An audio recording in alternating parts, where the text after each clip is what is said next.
Halo pemirsa, apa kabar Anda hari ini? Senang sekali saya Raden Madlias dapat kembali menemani Anda dalam sebuah program talk show inspiratif. Ini dia Bincang Sehati.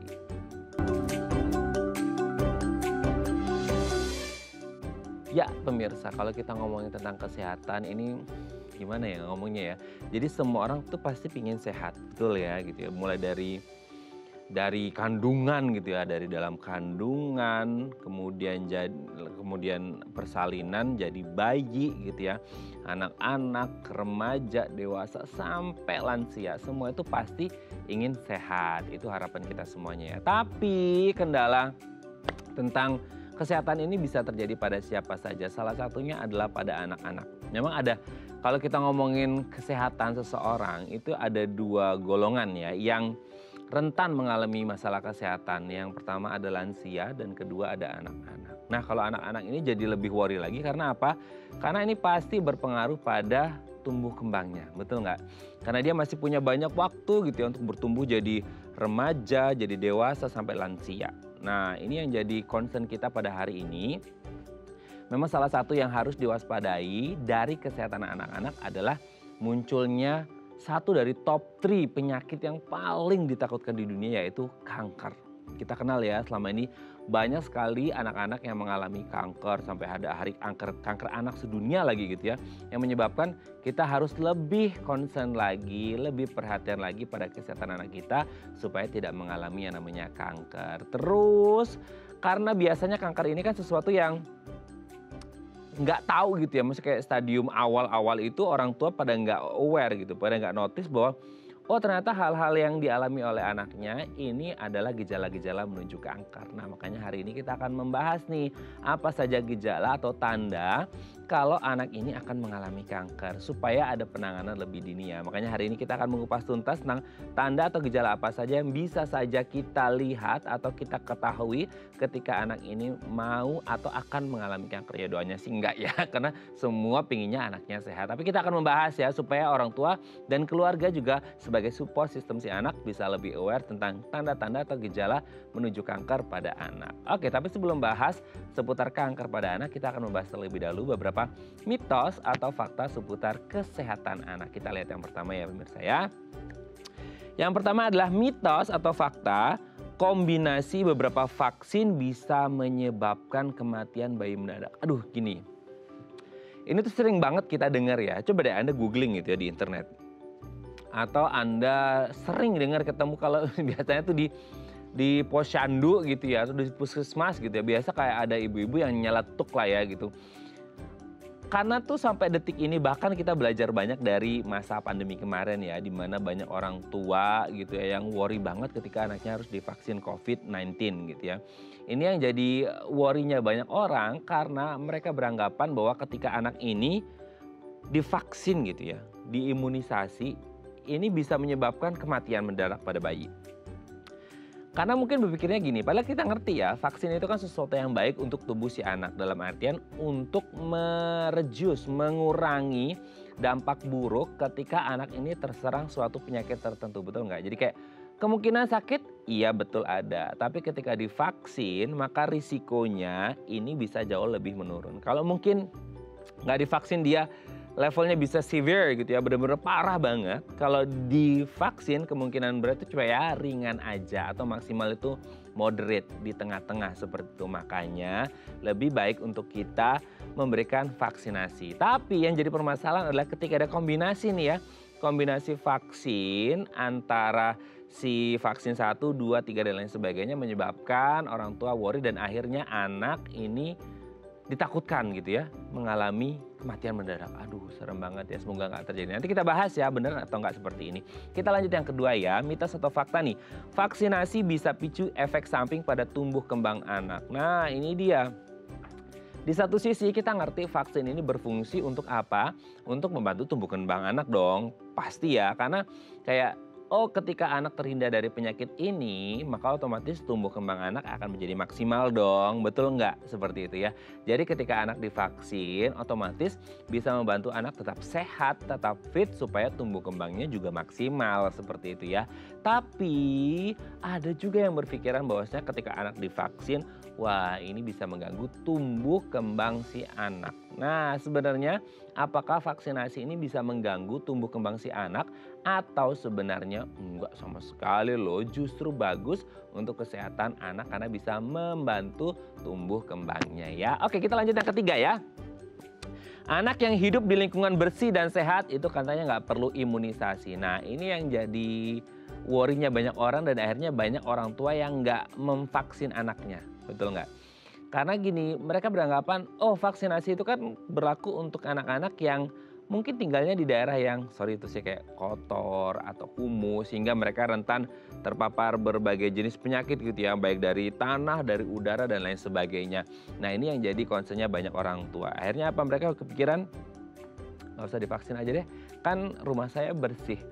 Saya selalu kasih makan yang sehat gitu ya.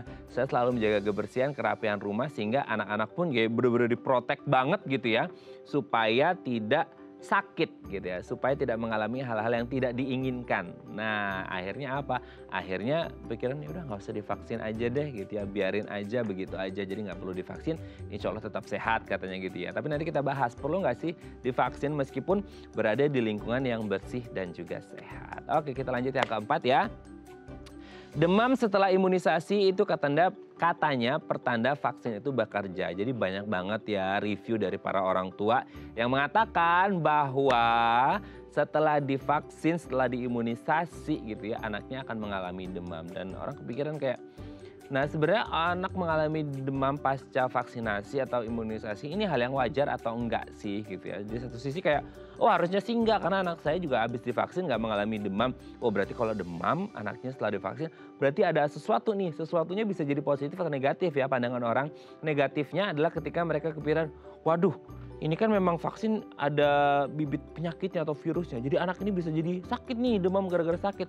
Atau ada yang beranggapan positif bahwasanya anak ini demam ya karena efek gitu ya. Jadi si vaksinnya ini mulai bekerja di tubuh si anak. Makanya anak mengalami demam. Jadi banyak orang kayak nggak begitu worry ketika anaknya demam setelah menjalani vaksinasi atau imunisasi. Nanti kita bahas ya, benar atau enggak sebenarnya ketika anak demam setelah menjalani vaksinasi ini adalah efek dari vaksin tersebut atau mungkin ada faktor-faktor yang lain yang menyebabkan anak ini mengalami demam. Atau mungkin kayak sebelum vaksinasi sebenarnya anak ini udah demam duluan gitu ya. Jadi orang tua nggak aware bahwasanya anak ini udah mulai sumeng dan lain sebagainya yang akhirnya ketika divaksin, nah kondisinya menjadi jauh lebih buruk. Oke, kita lihat mitos fakta yang terakhir ya.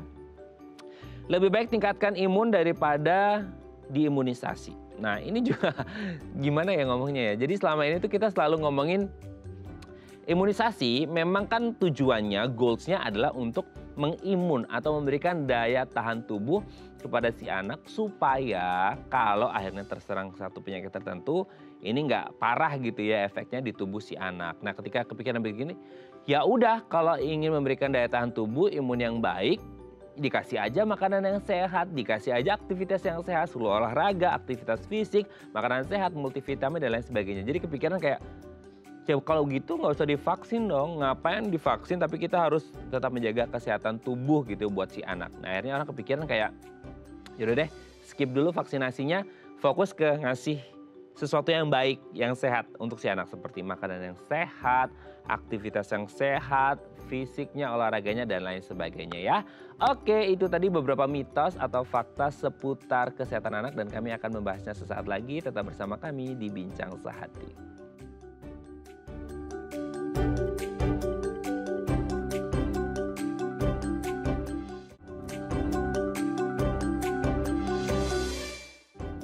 Baik, Anda masih bersama kami di Bincang Sehati. Tadi di segmen sebelumnya kita sudah membahas ya, ada beberapa mitos atau fakta seputar kesehatan anak. Nah untuk mengonfirmasinya ini beneran fakta atau cuma isapan jempol nih, mitos belaka aja, nggak bener gitu ya, jangan ditiru. Nah telah hadir bersama kami di studio Bincang Sehati ada Dr. Sheila Putri Sundawa SPA, dokter spesialis anak dari Primaya Hospital Depok. Assalamualaikum, selamat pagi Dr. Sheila, apa kabar?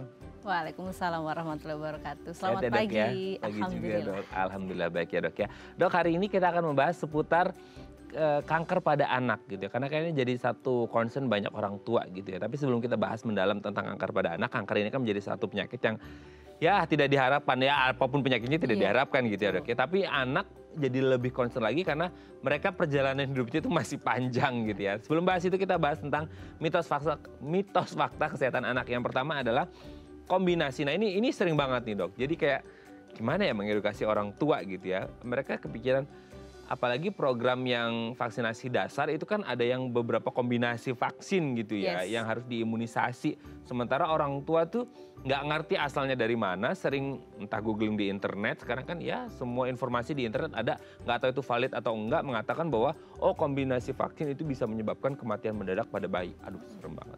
Kalau kayak gini yang divaksin nanti gitu semua dong kan? Enggak juga gitu kan, banyak yang sehat. Itu gimana sih dok, ini mitos atau fakta? Mitos ya kalau Yes, mitos.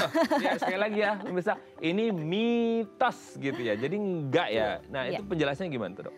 Jadi kombinasi vaksin itu tidak menyebabkan kematian mendadak ya. Ada beberapa vaksin bahkan walaupun dia itu satu suntikan isinya ada 6. Jadi itu ada 6 ya, walaupun itu satu suntik dia ada 6 justru untuk mengurangi seberapa sering anak itu perlu disuntik gitu kan. Tetapi memang tidak semuanya bisa digabungkan sehingga beberapa memang harus multiple injection, jadi suntik beberapa kali dalam satu waktu. Tidak masalah dan itu sudah sering kita kerjakan, alhamdulillah sih sehat ya. Alhamdulillah ya dok ya. Nah mungkin ada nggak sih dok yang ditakutkan adalah kan bayi lahir tidak semuanya dalam kondisi sehat 100%. Ada yang bawa penyakit penyerta dan lain sebagainya. Ada kondisi-kondisi yang memang terjadi ya kongenital ya. Jadi memang karena mungkin selama kehamilan ataupun pasca persalinan gitu kan mungkin ada beberapa kondisi. Itu yang akhirnya mungkin apa ya, case by case anak bisa divaksin atau enggak, atau ada beberapa vaksin yang bisa dan tidak bisa gitu mungkin dok. Oke, jadi yang paling penting adalah kita lihat segi kekebalan tubuh anak itu ya. Memang ada, tapi ini sangat jarang sekali. Ada anak yang mengalami ada namanya SID ya, itu artinya penyakit imunodefisiensi gitu ya, yang itu terjadi baik itu defisiensi dari segi imun kan ada yang sel, ada yang humoral atau antibodi. Nah itu dia dua-duanya nggak bisa. Nah itu yang seperti itu memang itu harus hati-hati sekali, itu nggak bisa divaksin biasanya. Tapi ada nanti harus dengan vaksinnya pakai cara yang lain gitu ya. Gitu. Jadi tidak bisa secara aktif diberikan, tetapi secara pasif imunisasi. Jadi imunisasi itu kan sebenarnya istilah untuk mengatakan bahwa kekebalan tubuh itu dibentuk ya. Ada dua cara, aktif dan pasif. Nah aktif itu bisa dengan kita misalnya sakit gitu ya, terbentuklah antibodinya. Secara otomatis ya? Otomatis, atau kita dengan disuntik jadi terbentuk. Tapi ada juga yang namanya pasif, artinya kita dikasih antibodi yang udah jadi. Seperti bayi-bayi yang baru lahir nyusu ibu ASI itu ada juga dapat antibodi pasif dari ibu. Oh iya. Tapi di sisi lain ada juga nanti ada prosedur misalnya dimasukkan IV imunoglobulin, jadi antibodi yang sudah jadi dimasukkan langsung. Jadi anaknya nggak perlu membuat kekebalan sendiri, tapi udah jadi. Nah itu ada. Oke, berarti mitos ya. Jadi jangan khawatir kalau mau kombinasi vaksin ya dok. Betul. Ya. Oke, yang kedua, nah ini dia. Selain kematian mendadak, banyak yang parno sih dok ya. Jadi kepikiran kayak, oh kalau vaksinasi nanti setelahnya bisa mengganggu tumbuh kembang anak. Ini gimana ceritanya? Kok vaksinasi untuk kesehatan anak? Iya. Bisa membantu tumbuh kembang. Tapi ada yang kepikiran kayak, waduh, karena selama ini mungkin ada yang kayak, setelah divaksin dia mengalami ini. Nggak kematian mendadak kayak poin pertama sih, kayak, aduh nanti mengganggu. Gimana ini dok? Iya. Ini mitos juga jangan-jangan nih? Iya, banyak sekali memang mitos tentang vaksin ya. Betul.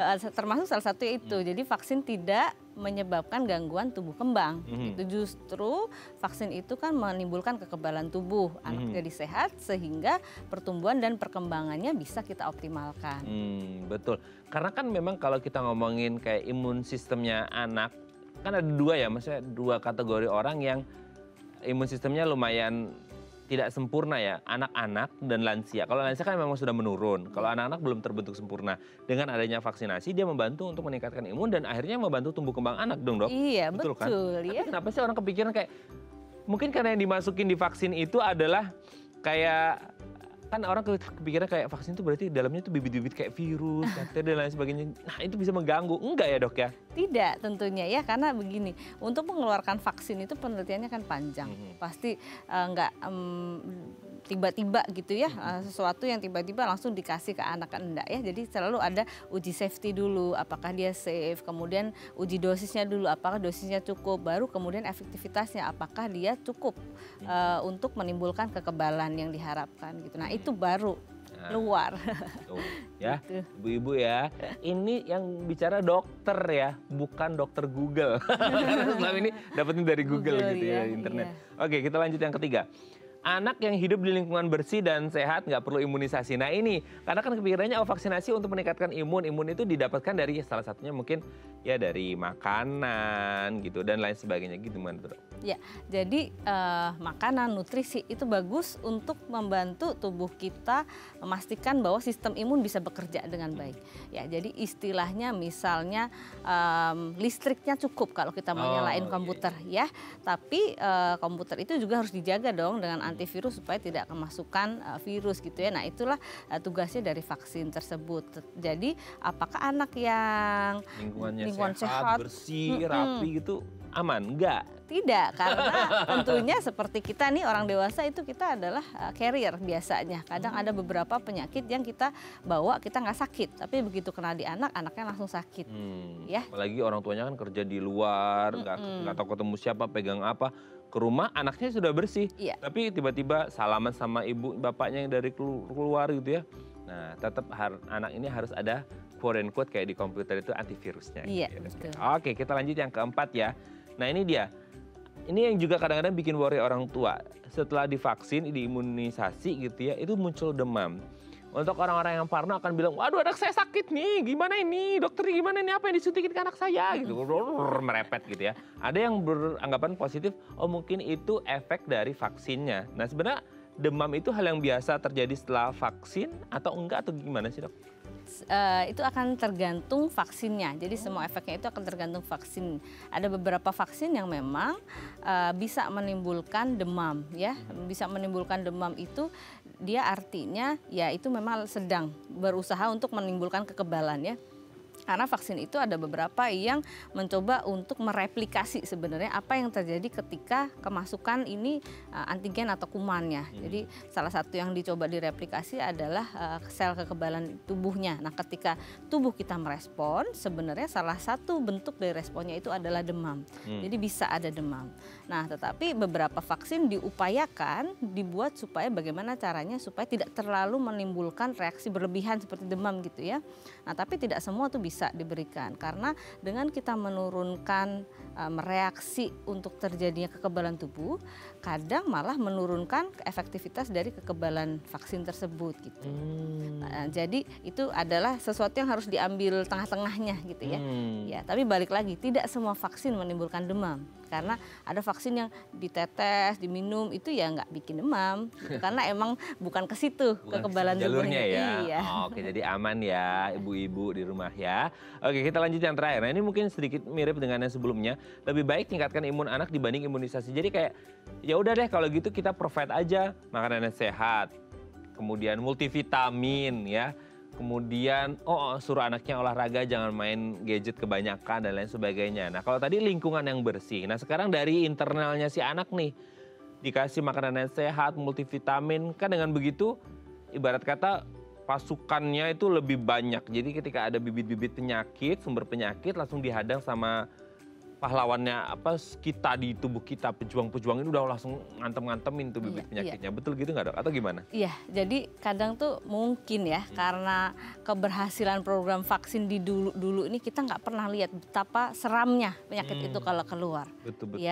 Jadi ketika orang disuruh vaksin kita nggak kebayang dulu penyakitnya kayak gimana sih ya sebelum. Karena nggak pernah di fase itu ya. Iya, zaman dulu waktu saya kecil saya tuh hampir nggak pernah tahu ada teman apa pertusis apa yang serem ya sampai ada timbul di belakang tenggorokan kita ada selaputnya, jadi abis itu ada campaknya sampai berat sampai ke otak sampai ke paru-paru. Itu waktu saya kuliah kedokteran nggak pernah ketemu. Tapi begitu saya jadi dokter anak, ketika kita pandemi vaksin programnya Loyo akhirnya keluar semua. Jadi sebenarnya kita mungkin kebayangnya penyakitnya nggak seserem itu kali ya, sehingga kita mungkin ini aja cukup gitu. Padahal sebenarnya itu kalau kosong tubuh kita tanpa kekebalan sama sekali, itu seram sekali gitu ya. Jadi kadang mungkin beberapa anak yang tidak divaksin itu sehat-sehat aja ya karena teman-temannya divaksin. Nah ketika teman-temannya semuanya sekarang nggak ada yang divaksin, artinya tidak ada payung yang menjaga anak itu untuk kebal ya. Jadi akhirnya ya sakit dan berat sakitnya gitu ya. Oke, make sense. Berarti selama ini kalau semisal ya ada orang tua yang anaknya nggak divaksin terus kayak tuh anak saya nggak apa-apa. Karena anak-anak di sekitarnya sudah divaksin. Jadi sebenarnya anak-anak di sekitarnya ini melindungi dia. Betul. Bayangkan kalau semua orang tuanya itu sama seperti si ibu ini ya nggak divaksin semua. Ya bukannya kita doain ya nauzubillah min dzalik, tapi artian bisa jadi risikonya tambah tinggi ketika ya anak-anak ini bisa terjangkit penyakit-penyakit tersebut ya. Oke, jadi intinya adalah baik ya vaksin atau imunisasi untuk anak buat kesehatan si anak pastinya dan anak-anak yang lainnya. Yes. Ya. Thank you Dok, ini sudah terjawab. Nanti kita lanjut lagi ngomongin tentang kanker anak di segmen selanjutnya ya Dok ya. Oke pemirsa, kalau Anda punya pertanyaan seputar tema kita hari ini boleh ya tanya-tanya di 021 290 32644 atau DM Instagram kami di @theifamily. Kami akan kembali saat lagi.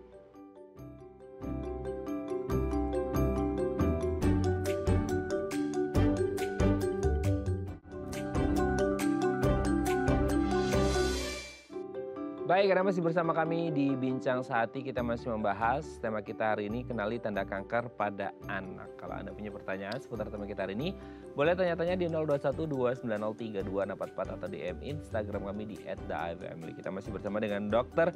Sela Putri Sundawa SPA, dokter spesialis anak dari Primaya Hospital Depok. Oke Dok, kita lanjut lagi. Dok, sebenarnya ini istilah yang banyak orang agak bingung ya, antara kanker sama tumor gitu ya. Jadi kanker ini sebenarnya apa dan bedanya dengan tumor ini apa gitu Dok? Oke, ya jadi kanker itu kan sebenarnya adalah sel yang berlebihan dalam berkembang biaknya ya. Jadi dia nggak aturan gitu dalam dia memperbanyak diri gitu. Memang ada dua tipe, dia kalau kita bilang kanker yang cair sama yang padat. Tumor cair, tumor padat gitu ya. Nah tumor itu adalah benjolan ya. Tumor itu suatu yang bentol, yang besar tumor ya. Jadi istilah tumor itu tidak selalu ganas, kadang ada jinak makanya. Nah sehingga kanker itu mungkin kalau kita bikin diagram Venn-nya ada dua gitu ya. Jadi ada satu yang kanker yang cair kayak di darah gitu misalnya. Jadi kanker darah, kanker kelenjar getah bening, sama kanker yang dia bentuknya benjolan atau massa yang disebut sebagai tumor ganas. Ya begitu. Jadi itu beda istilahnya begitu sih. Beda istilahnya karena mungkin selama ini banyak orang-orang yang nggak ngerti gitu ya beda antara tumor dan juga kanker gitu karena yang nggak pokoknya kayaknya sama aja deh gitu ya, pokoknya ini ada benjolan, ternyata ada yang cair juga gitu yang tidak berupa benjolan karena selama ini mungkin kita pikirnya kayak ada benjolan itu kanker atau tumor seperti itu. Tapi gini Dok, kalau kita ngomongin kanker terutama pada anak itu katanya menyumbang, kalau menyumbang itu sebenarnya hal yang baik ya, tapi kalau untuk kayak ini kan nggak baik. Maksudnya kayak ada berapa persentase kematian anak itu disebabkan karena kanker katanya. Oke, kalau di Indonesia sendiri sebenarnya 5 besar yang membunuh itu lebih ke masih lebih banyak penyakit menular ya. Jadi pneumonia, diare gitu ya. Kanker itu memang mortalitas atau angka kematiannya tinggi masih di negara-negara di Indonesia, tetapi mungkin karena angka mortalitasnya tinggi sehingga belum sempat ketemu dia udah meninggal gitu mungkin ya, bisa jadi sehingga angkanya tuh sebenarnya kalau di Indonesia masih belum masuk yang 5 besar itu gitu. Nah beda dengan negara maju yang mungkin dia lebih cepat ya, diagnosis lebih cepat dan anak yang bertahan kemudian untuk sampai ditangani itu masih ada ketemu gitu ya, sehingga angkanya mungkin lebih tinggi di luar dibandingkan di Indonesia. Kalau di Indonesia kita dari 5 kematian ya, tertinggi itu di sini kanker nih belum masuk gitu. Oke, karena by data juga ya gitu perlu ya itu ya karena diagnosis dan akhirnya pendataan juga ya kita lihatlah coverage area Indonesia juga sangat-sangat besar gitu ya. Dan banyak juga mungkin yang di daerah atau yang di pedalaman banget yang belum terakses gitu ya. Sehingga akhirnya datanya ya kita sih harapnya nggak ada gitu ya, atau berkurang, nggak tinggi, jangan sampai masuk top 5 atau top 10 gitu ya. Supaya anak-anak ini tetap sehat. Tapi kalau ngomongin kanker pada anak sebenarnya entah di dunia ataupun di Indonesia, kanker yang paling sering terjadi pada anak itu kanker yang apa sih dok? Mungkin ada top 3-nya atau top 5-nya gitu kanker. Kalau di Indonesia nomor 1 paling banyak itu leukemia untuk anak ya, itu masih nomor 1, dia paling tinggi. Kemudian nomor 2-nya itu ada namanya retinoblastoma, jadi kanker yang kena ke mata biasanya, jadi bentuknya benjol di mata tuh ya. Terus yang ketiga tuh paling sering ada kanker tulang ya, kanker tulang atau ada yang jadi tulangnya osteosarkom itu ya, itu paling banyak ketiga gitu.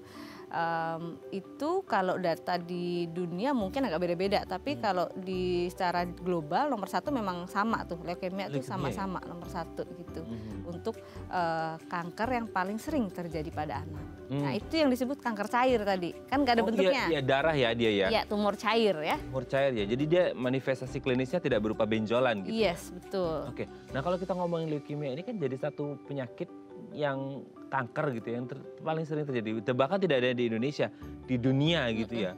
Dan manifestasi klinisnya tadi cair, jadi kayak mungkin banyak orang tua nggak aware gitu ya, ada benjolan dan lain sebagainya. Nah sebenarnya kalau ngomongin leukemia ini sendiri, penyebab paling besar anak mengalami leukemia ini apa sih dok? Oke.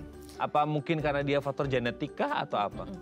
Nah jadi kalau kanker pada anak itu dia penyebabnya tidak tahu sampai sekarang, artinya saking banyaknya multifaktorial ya. Nah jadi begini, kalau orang dewasa mungkin karena ada faktor environmental lah, lingkungan gitu, terpapar ini, merokok apa segala macam itu bisa. Tetapi kalau pada anak sampai sejauh ini tuh penelitiannya belum menemukan adanya hubungan dari pajanan-pajanan tersebut untuk menyebabkan kanker, termasuk leukemia, osteosarkoma, retinoblastoma gitu ya. Karena kalau pada anak itu seringkali terjadinya itu ada gangguan di DNA-nya. Jadi gennya itu tiba-tiba berubah di anak itu. Nah, jadi kan di tubuh kita ada yang namanya DNA ya. Nah, DNA itu ada yang tugasnya satu untuk menyalakan namanya oncogene, jadi gen yang menyalakan untuk terjadinya kanker, dan ada tumor suppressing gene atau gen yang menurunkan terjadinya kanker gitu ya. Nah ini harus ada dalam balance gitu. Nah ketika suatu hal terjadi mutasi ya, mutasi itu karena kan sel kita tuh membelah terus ya. Nah suatu saat mungkin dia salah dalam pembelahan nih. Nah dia ketika dia salah membelah, dia bisa tuh keluar menyalakan si gen kanker ini sehingga muncul gitu ya. Nah muncul terjadi bisa leukemia, bisa tadi retinoblastoma, osteosarkoma gitu ya. Sehingga kalau pada anak sampai sekarang faktornya belum diketahui, bukan keturunan, bukan pajanan-pajanan tertentu. Mungkin kalau radiasi bisa, tetapi itu pun hanya yang ini aja. Waktu misalnya lagi ibu hamil nih di X-ray, nah itu bisa mungkin. Nah, kan kemungkinannya mungkin kecil ya, kecil banget ya? Karena kan makanya banyak ibu hamil yang melakukan X-ray juga dan anaknya nggak kanker gitu kan. Yes ya, itu kecil sekali gitu ya. Jadi sampai sekarang ya kita belum tahu sebenarnya penyebabnya tuh apa. Kenapa tiba-tiba si sel ini kok salah membelah gitu. Nah itu yang masih dipelajari kali ya dok ya sampai detik ini, kenapa sel ini salah membelah dan salah mengaktifasi yang akhirnya menimbulkan pada kanker ini sendiri. Ini pelajaran yang masih akan terus berkembang karena ilmu kedokteran juga pasti sangat dinamis ya dok ya. Bagaimana ini bisa diketahui, itu harapan kita bersama supaya bisa mengurangi atau menekan angka kanker pada anak. Nanti kita lanjut di segmen selanjutnya ya dok ya. Oke pemirsa, kalau Anda masih punya pertanyaan seputar tema kita hari ini, boleh tanya-tanya di 0212903244 atau DM Instagram kami di @daifamily. Kami akan kembali saat lagi.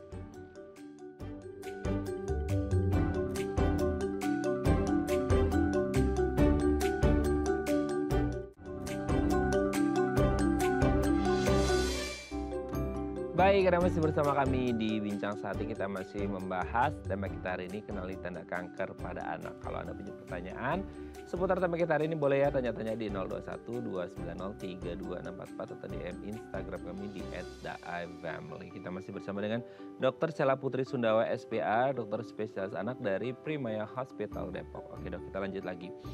Memang multifaktorial ya, kita tidak bisa menjudge bahwa karena ini, karena itu, dan lain sebagainya, genetik dan lain sebagainya, itu ya mungkin akan jadi beberapa faktor, tapi mungkin kayak yang confirmnya banget itu belum ada gitu ya dok ya.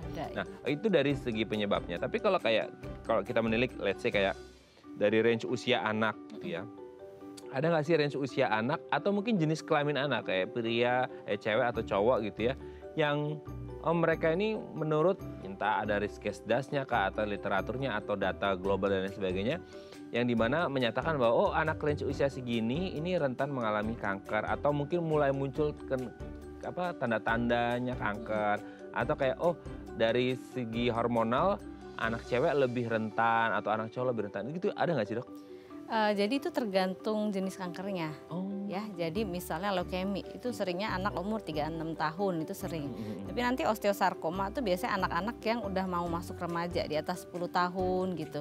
Jadi dia akan beda-beda tuh berdasarkan jenis-jenis kankernya. Jadi misalnya umur baru lahir itu sampai 2 tahun pertama itu sering kenanya retinoblastoma gitu. Jadi dia memang mungkin karena ada mutasi yang kita nggak tahu tadi ya, yang dari gennya itu terjadinya di usia-usia itu mungkin terjadinya, sehingga seringnya munculnya pun akan berbeda-beda. Oh kalau udah besar, misalnya anak umur 10 tahun itu jarang leukemia gitu. Jadi lebih sering dia akan munculnya itu bentuknya yang osteosarkoma atau kanker tulang gitu. Oke. Nah kalau yang tadi yang 3 sampai 6 tahun yang leukemia ya dok? Leukemia, iya. Nah leukemia itu kan berarti kayak kalau selama ini pengetahuan kita adalah, koreksi kalau salah ya dok ya. Jadi kayak kanker itu kan suatu penyakit yang kronis ya, kronik gitu. Dalam artian kayak nggak akut yang tiba-tiba plek ada gitu kan, kayak luka segala macam. Nah berarti kalau kayak leukemia umur 3 tahun mulai ada kasusnya, berarti kan ini sebenarnya perjalanannya tidak hanya dimulai dari anak ini berusia 3 tahun dong. Dalam artian kayak mungkin saja usia 1 atau 2 sudah mulai muncul. Atau bahkan mungkin dalam kandungan gitu ya. Itu bisa jadi nggak sih dok? Maksudnya kayak dari awal banget gitu ya. Let's say kayak dari kandungan deh, ternyata anak ini sudah menyimpan bibit kanker gitu di tubuhnya atau gimana? Iya, jadi sebenarnya kalau leukemia, kalau kita pakai term leukemia itu kan ada 2, leukemia akut dan kronik. Nah, leukemia pada anak yang lebih sering terjadi adalah leukemia akut. Jadi dia betul-betul baru menimbulkan gejala mungkin 1-2 bulan, tiba-tiba anaknya udah lemes sekali dan udah masuk ke diagnosis bisa ke leukemia gitu. Jadi dan perjalanannya itu cepat kalau leukemia pada anak. Beda dengan yang umumnya pada dewasa. Kalau pada dewasa umumnya leukemia kronik. Sehingga gejalanya pun gradual, pelan-pelan gitu. Kalau ada pada anak karena namanya akut dia kan cepat ya terjadinya. Dia terjadi cepat, gejalanya juga mungkin cepat kita bilangnya dan butuh segera diterapi dengan cepat gitu. Karena dia begitu cepatnya itu tadi. Jadi kalau leukemia karena sel ganasnya banyak, akhirnya pasti gejalanya tuh anaknya untuk sel darah merahnya berkurang ya, anaknya lemes-lemes, pucet gitu ya. Kemudian sel untuk trombosit atau keping darahnya yang untuk menghambat supaya tidak berdarah berlanjut kalau terluka itu bisa berkurang juga, anaknya jadi sering pendarahan, mimisan gitu ya, memar-memar. Nah itu mungkin sudah ada gejalanya tuh gitu ya. Jadi dalam 1-2 bulan. Jadi justru kalau yang leukemia pada anak itu tadi akut. Jadi kita nggak bisa ngelihat bibitnya gitu. Istilahnya misalnya kita cek nih DNA-nya, gennya. Ya kita nggak bisa bilang ini anak nanti akan sehat atau nanti akan sakit pada waktu tertentu gitu. Oke. Jadi memang prosesnya seperti itu gitu ya. Tapi kalau kita ngomongin masalah proses dia dari awal sampai benar-benar udah kayak dibawa ke dokter, dok anak saya kenapa gitu ya. Nah selama ini juga kita mengetahui di fase-fase kanker ada yang namanya stadium gitu ya dok ya. Masalahnya itu kadang-kadang nggak ngerti ya. Kalau sekarang mungkin tingkat awareness orang tua jauh lebih tinggi lah. Tapi kadang-kadang kita kepikiran kayak oh anak ini datang ke dokter sudah di stadium lanjut katanya. Nah sebenarnya kalau kita ngomongin stadium pada kanker ini sendiri itu stadiumnya biasanya ada berapa dan di fase mana biasanya orang tua mulai aware bahwa oh anak ini ada kanker gitu. Oke. Nah jadi kalau kita ngomongin stadium biasanya itu kalau kankernya itu lebih ke padat ya, itu lebih mudah kita ngomongin stadium, karena kalau kita ngomongin di yang cair seperti leukemia itu agak susah itu kita nentuin stadiumnya gitu ya. Jadi kita bilangnya aja di fase mana gitu ya. Jadi, tapi agak susah kita bilangnya stadium, karena kalau stadium itu kita kadang menilainya itu berdasarkan ukuran benjolannya, apakah sudah ada getah bening yang terkena juga gitu ya, atau sudah ada penyebaran di darah atau metastasis. Nah itu kita biasanya lebih mudah untuk menentukan yang dari padat. Nah selanjutnya bagaimana sih kita bisa cepat gitu supaya nggak terlambat gitu kan ya, kalau anak ini jangan-jangan sampai udah late gitu takutnya. Nah artinya kita harus lihat aja. Jadi secara umum kalau dia demam-demam nggak jelas ya, udah seminggu 2 minggu nggak jelas demamnya dari mana, anaknya lemes-lemes, kemudian ada benjolan yang nggak jelas dari mana benjolannya, dan benjolannya bertambah besar, terus keras gitu ya. Apalagi anaknya nanti kemudian ada penurunan berat badan yang nggak jelas dari mana kok tiba-tiba turun, atau ada anaknya mungkin dia nggak bisa makan sama sekali, mual muntah yang nggak bisa kita jelaskan ya, artinya seharusnya dia nggak demam, nggak ada mual muntah nih lama, terus badannya misalnya ada kuning gitu ya.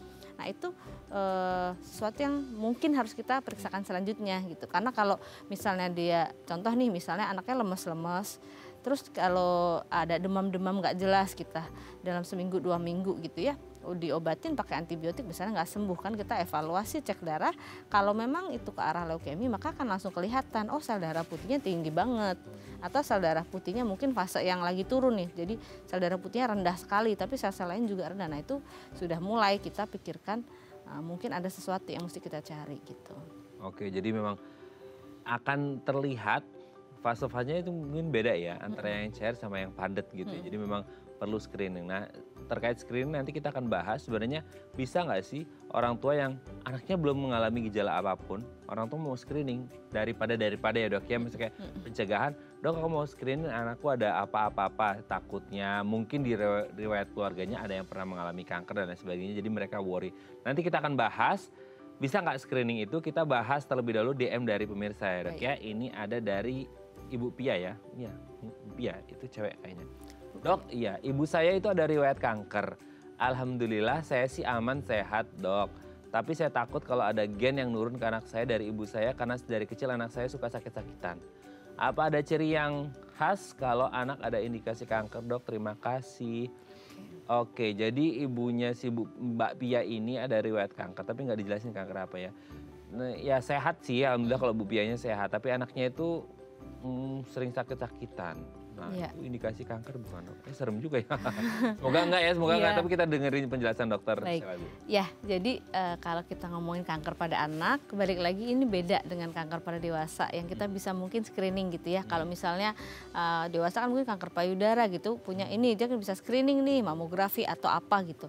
Nah pada anak sayangnya belum ada yang seperti itu ya, kecuali misalnya kita sudah tahu betul nih, oh orang tuanya dulu kenanya gen yang ini gitu, kita cari itu belum tentu juga nih anaknya nanti akan mutasi juga gennya gitu, karena kalau kita bilang itu lebih banyak chance-nya di anak, faktor chance yang kita nggak bisa menjelaskan, sehingga untuk screening pun sampai sekarang belum ada tools yang disarankan untuk screening untuk anak gitu. Berarti ini menjawab pertanyaan yang saya mau tanya nanti ini ya, ternyata ya pertanyaan Bu Bia ya. Oh oke, jadi kalau kasusnya seperti ini sering sakit-sakitan yang mungkin gejalanya hampir sama tadi yang dokter Sheila sebutkan, berarti nggak bisa mengetahui ya dok ya ini maksudnya menuju ke kanker atau enggak gitu? Iya, nggak bisa Kak. Kalau misalnya sering sakit ya mungkin kita lihat lagi deh gizinya ada cukup belum gitu ya. Mungkin kemudian kita lihat imunitas secara umum ya, vaksinnya udah belum gitu ya. Kemudian bagaimana dengan paparan lingkungannya, ada yang ngerokok enggak, ya mungkin dia sakit-sakit karena batuk, asap, polusi gitu kan bisa juga sebenarnya. Tapi kalau apakah anak yang sakit-sakitan kemudian nantinya dia akan jadi kanker, nah itu sampai saat ini kita nggak bisa bilang kayak gitu ya, dan itu screeningnya ya belum ada gitu. Bahkan untuk kayak leukemia pun nggak bisa ya dok ya? Nggak bisa. Jadi semua kanker? Nggak, jadi misalnya anaknya sehat-sehat aja, kemudian suatu saat pada satu titik terjadi mutasi gen, nah itu kan kita nggak tahu ya kenapa tiba-tiba gennya terjadi mutasi sehingga gen yang seharusnya dia tidak membiak terlalu banyak, dia timbul lah jadi leukemia gitu. Nah itu kita nggak pernah tahu kapan prediksinya gitu. Memang ada yang kita bisa bilang misalnya nih kalau zaman dibom dulu Jepang Hiroshima Nagasaki itu dibom. Nah itu memang ada tuh anaknya nanti jadi ada kena kanker. Tapi kan itu less likely sekali ya. Misalnya karena nuklir gitu itu kan less likely sekali. Jadi sampai sekarang ya kita memang sayangnya belum bisa tuh melakukan prediksi seperti itu. Oke ya, semoga ini bisa menjawab pertanyaan Bu Pia dan berarti fokusnya adalah untuk menjaga kesehatan anak gitu ya, Dok ya. Betul, iya. Tapi sebenarnya ini jadi pertanyaan juga ya, maksudnya kayak kalau nggak bisa screening, berarti nanti nauzubillah min dzalik kalau misalkan kejadian, berarti akan datang ke dokter anak terutama itu ketika memang sudah didiagnosis ya, berarti udah masuk stadium berapa gitu ya, bahwa anak ini mengalami kanker gitu ya, Dok ya. Sudah ada gejalanya, baru gejalanya. ketahuan. Jadi kita nggak bisa prevensi gitu memang ya, karena kita juga belum tahu ini anak akan terjadi, ini kadang mungkin enggak gitu. Karena memang mutasi gennya tidak ada yang tahu kapan Iya, terjadi. dia gitu makanya disebutnya mutasi spontan. Dia kayak spontan aja terjadi. Gak gitu. ada aba-aba gitu ya. Oke Dok, nanti kita lanjut lagi ya di segmen terakhir ya. Oke pemirsa, kami akan kembali saat lagi, tetap bersama kami di Bincang Sehati.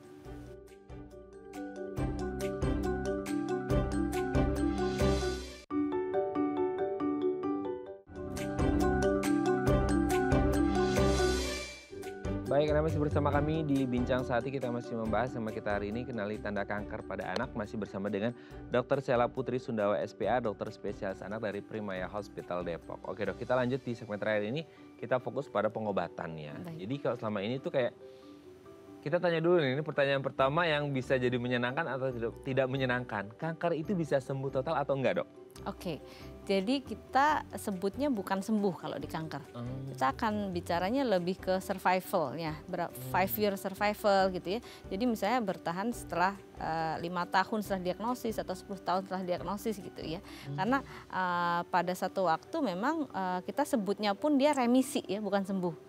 Untuk kanker remisi itu berarti tahap apa? Remisi itu dia tidak mengekspresikan gejalanya lagi gitu. Jadi terapi yang kalau kayak penyakit itu virusnya udah mati tapi masih ada di badan orang itu gitu ya? Iya, jadi ya karena kanker itu kalau kita bisa bilang dia tuh seperti kalau udah kita tenangkan dengan obat-obatan dia bisa tidur gitu ya. Tidur ya. Sehingga dia kita sebut sebagai remisi gitu.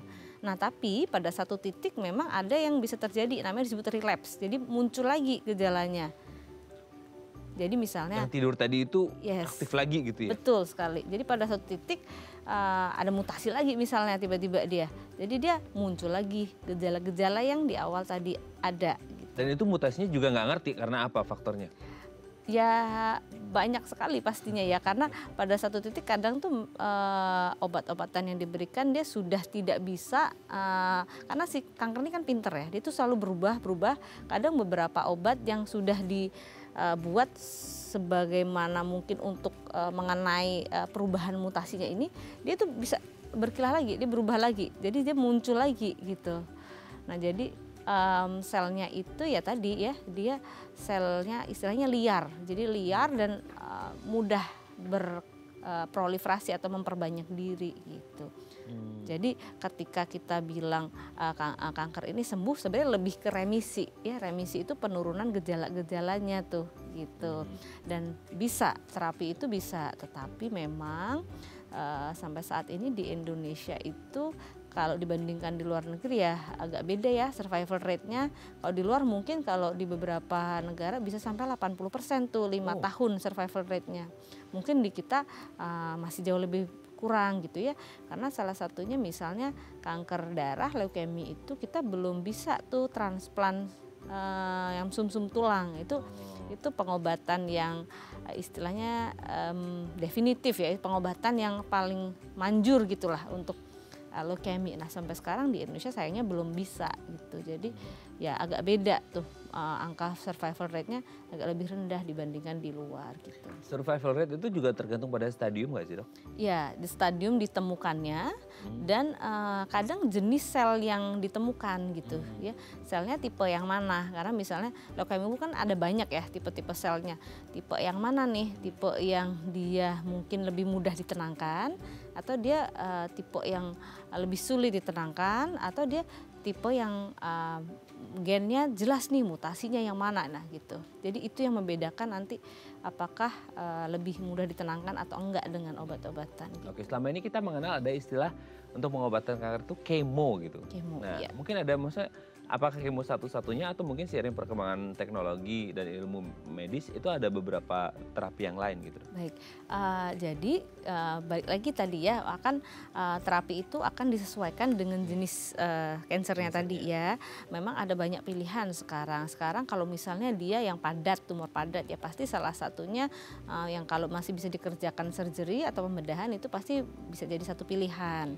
Kemudian radioterapi itu jadi istilahnya pakai radiasi untuk menghancurkan sel-selnya, itu bisa juga.